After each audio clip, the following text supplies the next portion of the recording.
can be no peace in Ethiopia without justice and accountability. By Dr. Wilina Uchab. From Forbes magazine, November 13, 2022. On November 2, 2022, the Ethiopian Government and the Tigray People's Liberation Front, TPLF, signed a peace deal towards ending the brutal two-year war in Ethiopia.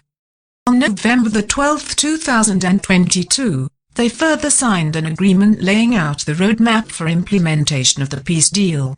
The roadmap includes steps to facilitate unhindered humanitarian access, provide security to aid workers, and ensure the protection of civilians, among others. It does not include any provisions to ensure justice and accountability.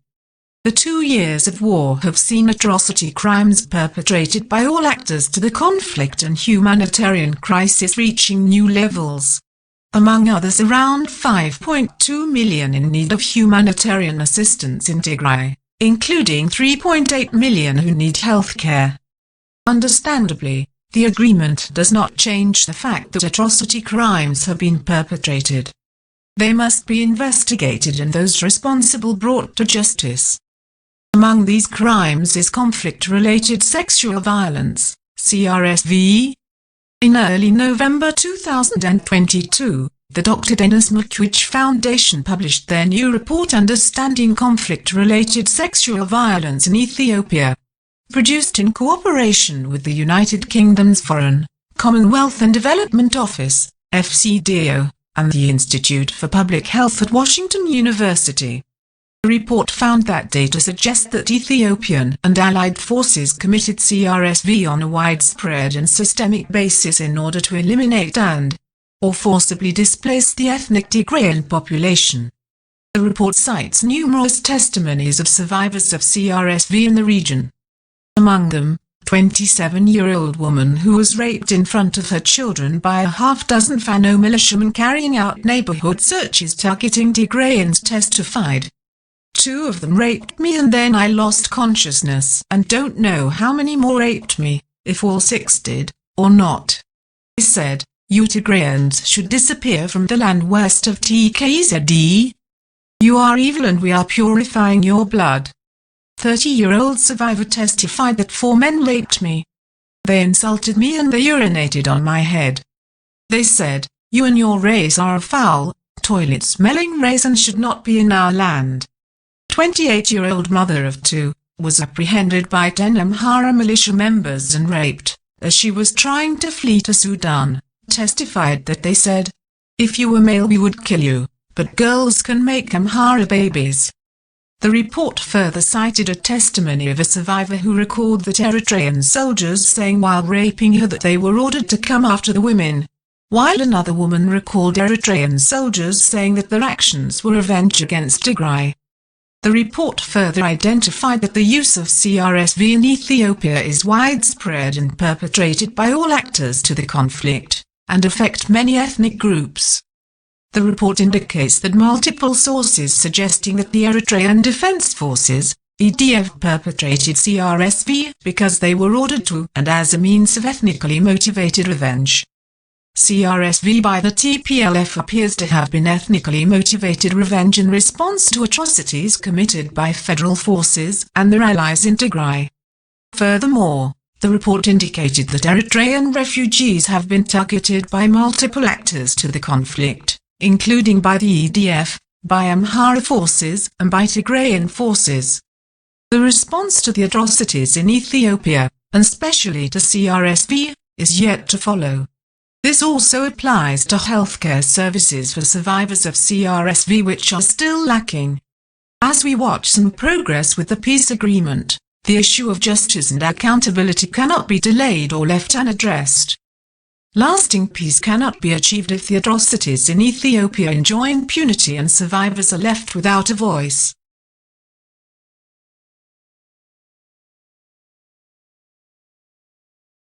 Thank you so much for making time for us. Thank you very much, Natasha. Evelina, I know it's graphic, but describe to us what is happening to women and girls in the Tigray region of Ethiopia. Sure. Of course, recent months have seen a lot of evidence coming from the region, shedding light on the dire situation of Tigrayans in Ethiopia. And of course, we've seen evidence of mass killings. We've seen evidence of torture, abductions, and many other atrocities.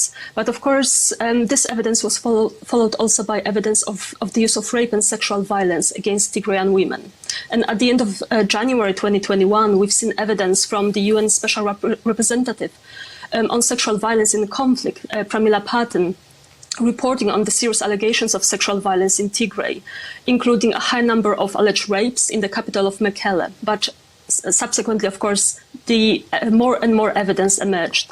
And of course, this brings us to this new report produced by Amnesty International and published only a few days ago that adds to the evidence. It concludes that sexual violence in the context of the conflict has been accompanied by a shocking level of brutality, including beatings, death threats, and ethnic slurs. And it is often accompanied by threats and by additional acts of physical and psychological torture. And as one of the Tigrayan women who testified reported, they raped me one after the other. I don't know if they realized I was pregnant. I don't know if they realized I was a person. Some of the abused women and girls were held in sexual slavery for several weeks. And as Amnesty International concludes, the patterns of sexual violence emerging from survivors indicate that the violations have been a part of a strategy to terrorize, degrade, and humiliate both the victims and the ethnic group.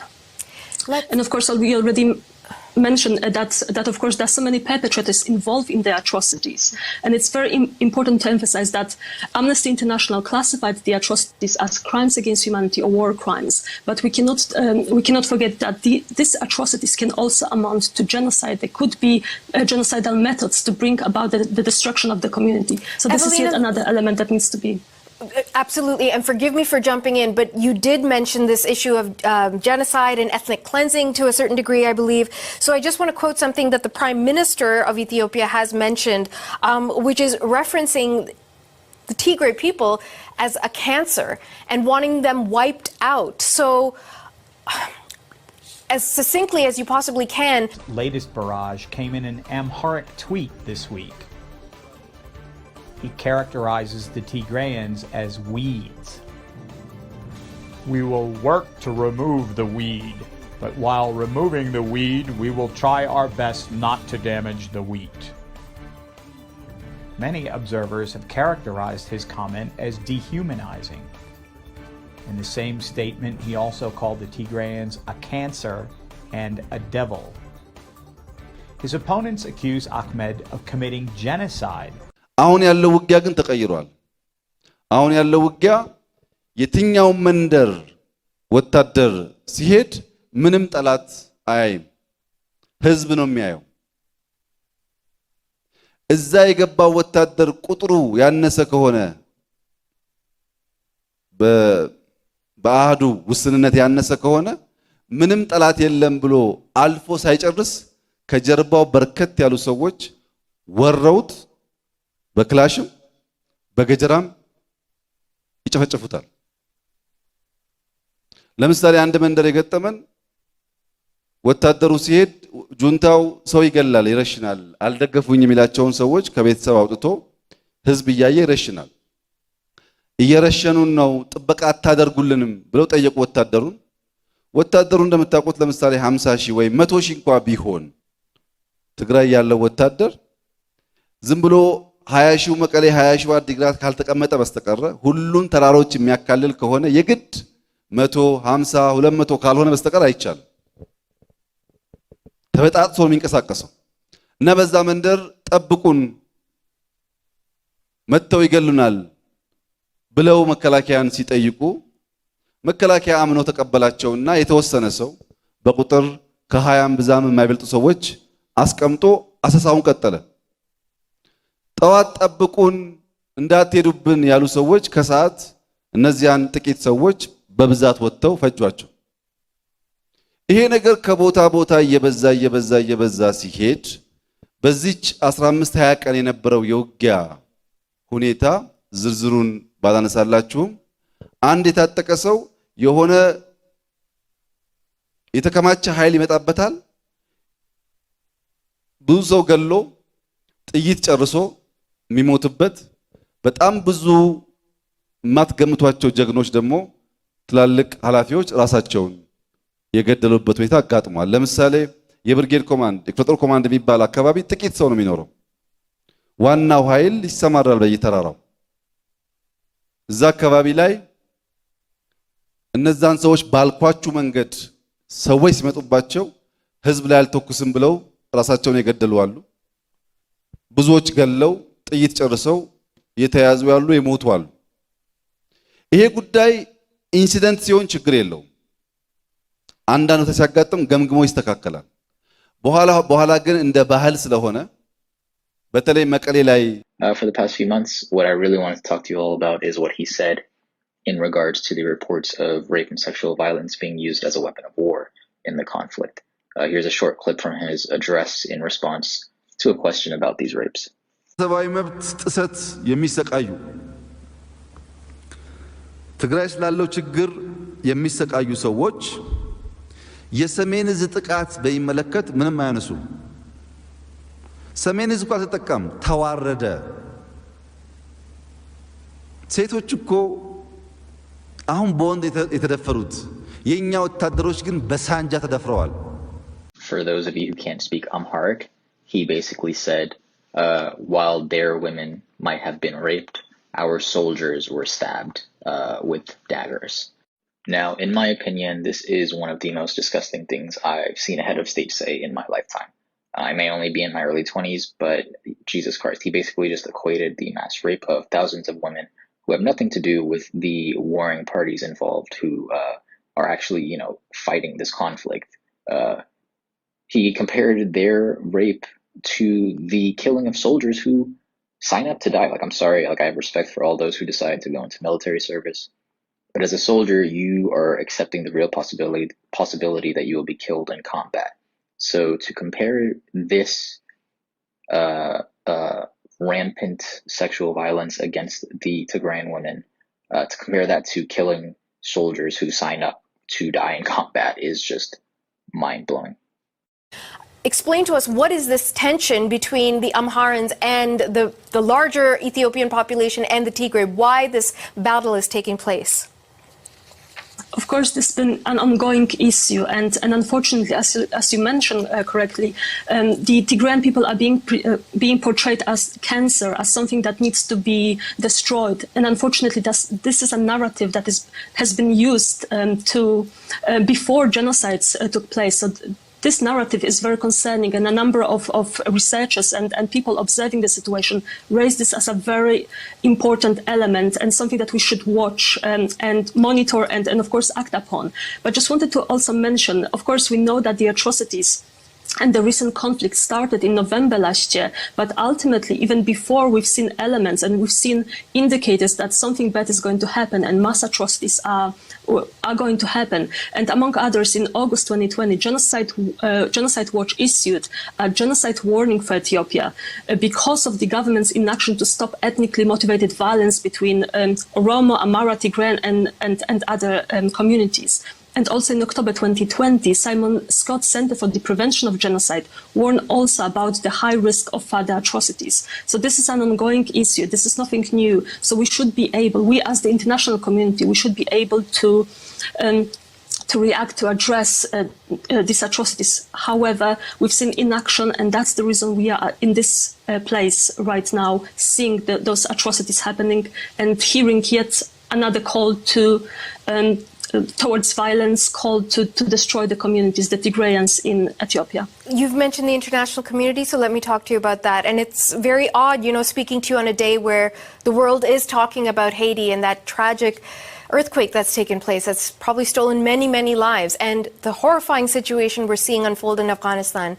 Nobody, aside from us right now, is talking about what's happening in Ethiopia. Why? Why is the world not paying attention to Ethiopia? Unfortunately, this is something that we observed in relation to a number of African countries where mass atrocities are happening today. Another example is Nigeria. And again, atrocities are happening on a regular basis. Killings are happening on a daily basis. Unfortunately, there is no enough attention on those countries. So we need to bring those important stories to the surface. And you've been reporting on those important topics on a regular basis. And of course, everyone working on the topic is very grateful. But unfortunately, not many reporters are engaged on those topics. So we need more attention. We need more journalists reporting on those important topics, shedding light on what is happening in countries such as Ethiopia, to the people as people of Tigray, but also in Nigeria and other countries. We cannot forget about those situations. I want to return to the situation about the women, which was our entry point into this conversation.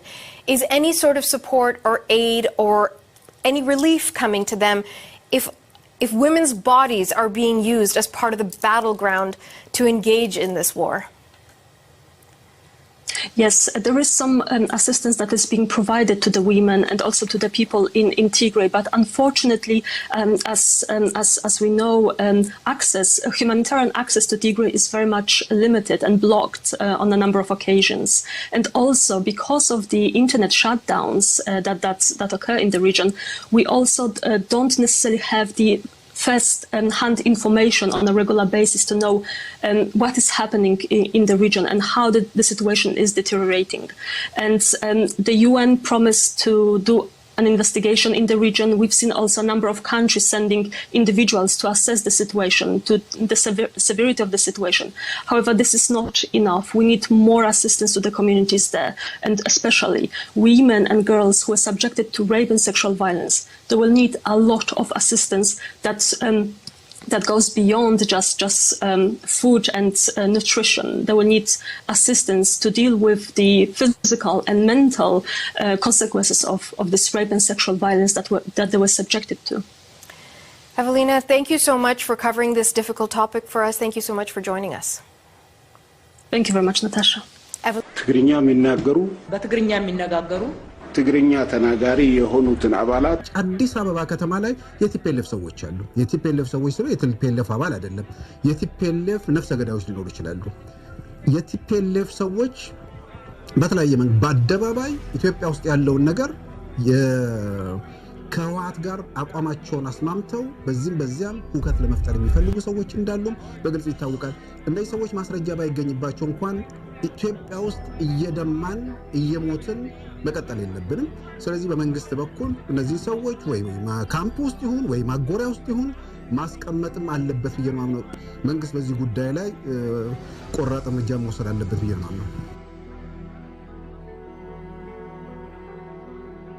I am Tigray. I am Tigray. We are Tagaru.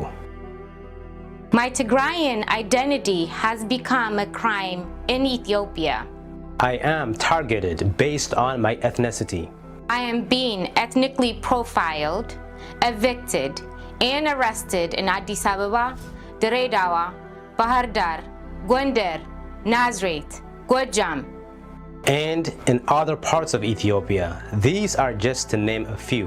The ones inciting ethnic hate on Tagaru are Abiy Ahmed Ali himself and his advisors such as Bilileni Siyum, Redwan Hussein, Daniel Kibret, Daniel Bakkala, Danyacho Asafa, Siyum Tashoma, Agenyahu Tashagar, Tammany Bayene, Araya Tasfa Mariam, Tamirat Nagara, Bacha Debale, and many more have come out on national public TV and social media such as ESAT and declared the arrest, killing, and eviction of Tigrayans or anyone who has Tigrayan sounding names. Not only that, they have also shut down many Tigrayan businesses. It's estimated more than 50,000 Tigrayans have been arrested and taken to unknown concentration camps, and some are being killed and others tortured and treated with inhumane and degrading conditions. We demand the release and whereabouts of all the Tigrayans who were unjustly arrested since November 4th, 2020, until now, based on their ethnicity. We further demand for the international community to take action before this turns into Rwanda number 2. After all, I am not a terrorist, nor is my Tigrayan identity a crime.